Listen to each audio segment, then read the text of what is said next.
Bonjour et bienvenue à tous dans cette vidéo mensuelle Key Private de ce début de mois d'octobre. J'ai à mes côtés Geert Van Eyck qui va se faire le plaisir de répondre à toutes nos interrogations. Bonjour Geert. Bonjour Sylvain.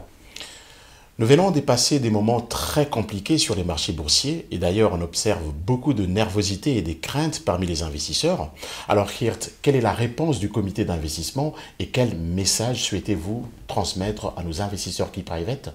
Oui, oui, Sylvain l'a déjà dit, le mois de septembre a été un mois négatif pour les investissements en actions, mais aussi les investissements en obligations et matières premières. Et je comprends que beaucoup des investisseurs sont inquiets et nous avons envoyé des mails. Et donc, le comité d'investissement veut répondre à vos questions. Le comité d'investissement veut faire 2 points avec vous. D'abord, un point sur l'évolution des chiffres sur l'inflation. On constate depuis un certain temps qu'il y a aussi une correction sur les marchés des matières premières. Vous le voyez sur le slide. Depuis l'été, on voit une tendance baissière pour l'évolution du prix de pétrole, mais aussi pour les métaux industriels comme le cuivre et le zinc. Donc, il y a maintenant aussi une correction sur les marchés des matières premières. Et ça, c'est entre guillemets une bonne évolution pour les chiffres sur l'inflation, parce que s'il y a une tendance baissière pour les matières premières, on observe surtout aussi une tendance baissière dans le futur pour les chiffres sur l'inflation. Ici, sur le slide suivant, qu'est-ce qu'on voit ici? On voit les prix qui doivent payer les sociétés dans le secteur industriel, mais aussi dans le secteur des services, pour leurs matières premières. Et de cette façon, les prix qui sont payés par les sociétés pour leurs matières premières ont aussi un grand effet pour les prix à la vente. Et de nouveau, sur le slide, on voit qu'il y a un retournement de la tendance à partir de l'été 2022, c'est-à-dire maintenant, les sociétés doivent moins payer pour leurs matières premières et de cette façon, les prix à la vente ne sont plus à la hausse, orientés à la hausse, donc plutôt à la baisse. Et ça, de nouveau, c'est une bonne évolution pour les chiffres sur l'inflation. Parce qu'ici, c'est le dernier slide sur les chiffres sur l'inflation, on constate la corrélation élevée entre les chiffres officiels sur l'inflation et dans les pays occidentaux et l'évolution donc des prix qui sont payés par les sociétés pour leurs matières premières. Donc là aussi, à partir de l'été 2022, on voit un retournement de la tendance à la baisse pour les prix qui sont payés par les sociétés, donc pour leurs matières premières. Donc de cette façon, le comité d'investissement s'attend dans les mois qui arrivent à des chiffres sur l'inflation plus bas. Et ça, c'est une bonne nouvelle, nous pensons, parce que cela veut aussi dire que peut-être les taux à long terme ont aussi atteint leur plafond.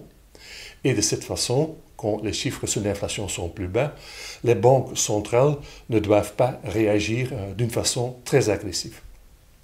Et donc, les attentes des investisseurs sur la politique monétaire est peut-être revue à la baisse. Donc, les investisseurs ne sont pas si pessimistes pour la politique des banques centrales.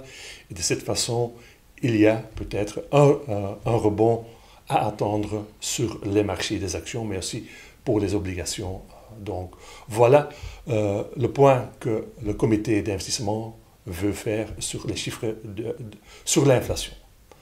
Un deuxième point que nous voulons faire avec vous, c'est le sentiment parmi les investisseurs. Après un mois négatif, on sent que le sentiment est devenu très pessimiste sur les marchés. Beaucoup d'investisseurs sont devenus très pessimistes. On le voit ici sur le slide. C'est une enquête parmi les investisseurs américains. Aujourd'hui, on sent que les investisseurs, la grande majorité des investisseurs, est devenue très, très pessimiste. Et on sait par expérience, quand la grande majorité des investisseurs est pessimiste, il existe le potentiel pour un retournement de la tendance pour les marchés des actions et peut-être on aura un rebond dans le dernier trimestre de 2022.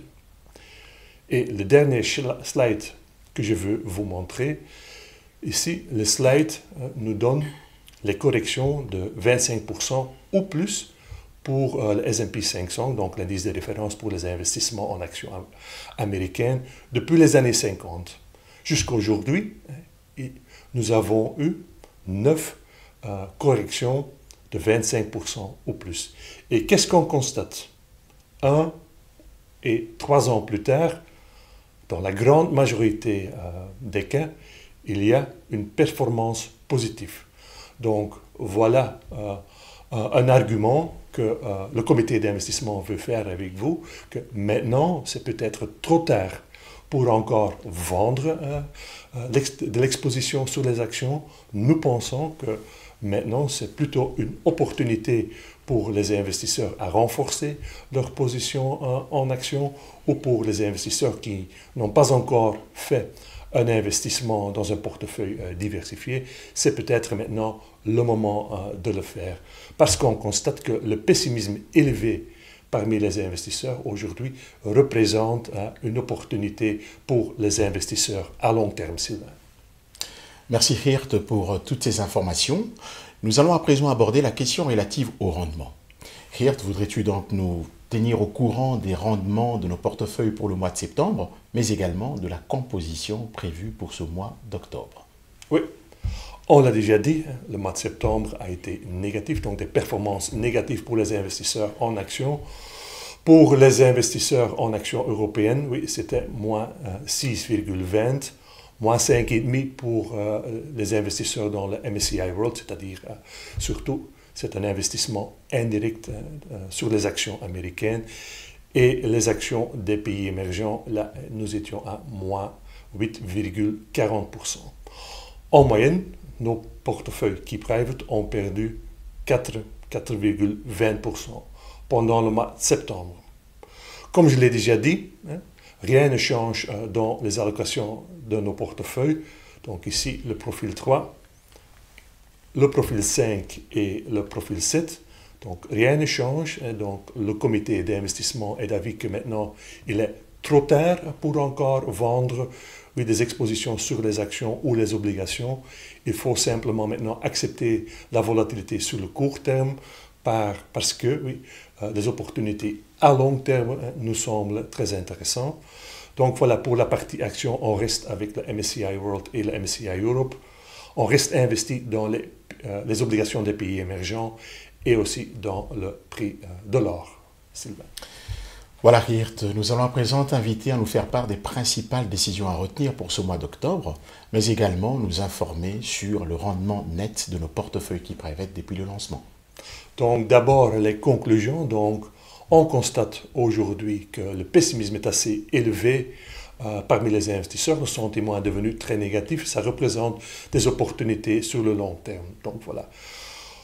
On constate aussi que l'inflation a atteint un plafond. Nous nous attendons à des chiffres sur l'inflation plus bas dans les mois qui arrivent, et de cette façon, nous nous attendons à une politique monétaire moins agressive par les banques centrales, et de cette façon, cela peut aussi aider les investisseurs en actions et en obligations. Donc voilà, il est maintenant trop tard donc, de réduire les expositions sur les actions ou les obligations. La position en liquidité reste à 15% dans nos portefeuilles.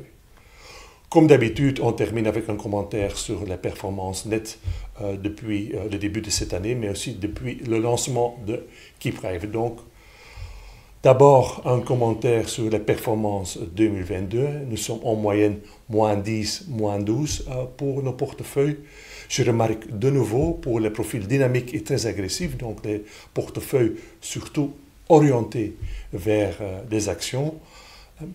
On perd moins 10, moins 12 en rendement net. N'oubliez pas que le Bel 20 a perdu 22% depuis le début de l'année. Les marchés européens en moyenne, moins 17, moins 18. Donc voilà, notre objectif de limiter les pertes dans nos portefeuilles. Nous réussissons à notre objectif de limiter les pertes dans nos portefeuilles, Sylvain. Voilà, avant de mettre fin à cette vidéo mensuelle, nous nous permettons de vous donner l'information en rapport avec la promotion en cours pour ce mois d'octobre, bien évidemment. En versant un minimum de 2 500 € sur votre compte Key Private, nous vous offrirons en retour un cashback de 1%. Donc pour effectuer ces versements, vous pouvez le faire simplement via un transfert interne, un virement interne, à partir de votre compte à vue, compte d'épargne ou encore compte titre au profit de votre compte KeyPrivate. Nous voilà donc arrivés à la fin de notre vidéo mensuelle. Nous vous remercions de nous avoir suivis et vous donnons rendez-vous pour le mois prochain. Merci et au revoir.